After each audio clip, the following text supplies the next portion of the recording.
So I hadn't even heard of Robonauts until it took an 80% price cut and ended up at $2.99. And at that point, it was immediately on my radar, which is the very cheap radar, and you can buy it wherever they sell cheap things, Mr. Radar.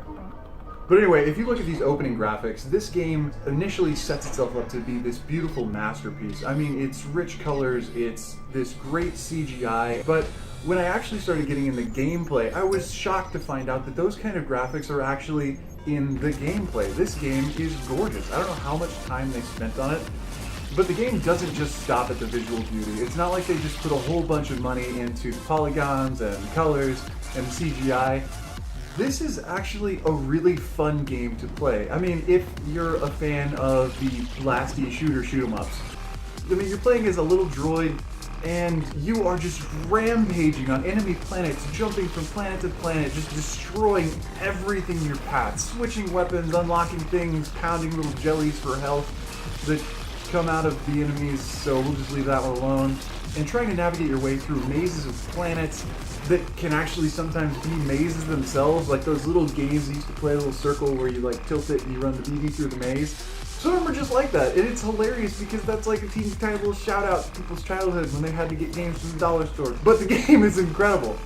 So the whole time you're just kind of playing as this story unfolds around you, and you're meeting characters inside the game that are interacting with you and asking you to accomplish certain objectives so that they can actually help you through the game to get to the next levels.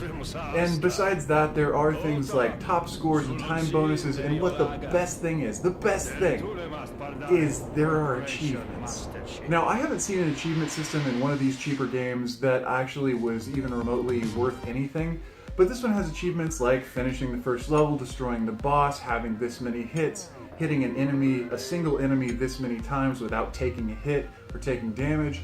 Like, these are actually fun things that challenge you to play while playing the game. Not something you have to go out of your way for, but something that might inspire you to engage in a new playstyle, which is a great dynamic. Because besides being a trigger-held bullet hose, you can go through with these kind of achievements in mind and see if you can manipulate these levels in new ways to make this wonderful, engaging, just shoot 'em up, kill death, rampage game into something that might involve a little bit of skill.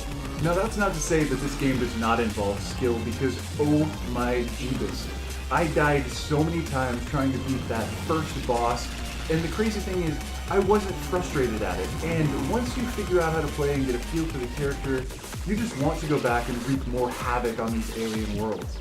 And that's one of the ways that having such a sensitive character, even though you do have HP and you can refill it, dying isn't as much of a penalty as much as it is a personal challenge for you to go back and see if you can sponge up some more damage. And there are subtle elements that only come out if you get in certain predicaments, like in this level, where I was actually all the way to the end. I had destroyed everything I was supposed to destroy. I unlocked the little altar I was supposed to get to, and then all of a sudden, because I didn't actually plan out where I was and I was at the opposite side of the map, everything respawned. And so while I had actually completed the mission and all I had to do was warp out of that little system, I couldn't even get to the altar and I died because I didn't actually plan my route. So there are so many mechanics besides just being a trigger mash bullet hose game. There are actually really subtle elements of this game that make you play it like a professional, and I love that. And on top of all of this, there's a main storyline. There's something that all of this is working together to build up and fill out. And that just makes me feel like the developers considered every angle. This is a run-and-gun shooty pow-pow game, and it has elements of just real skill with learning the control of the character and understanding certain enemy dynamics.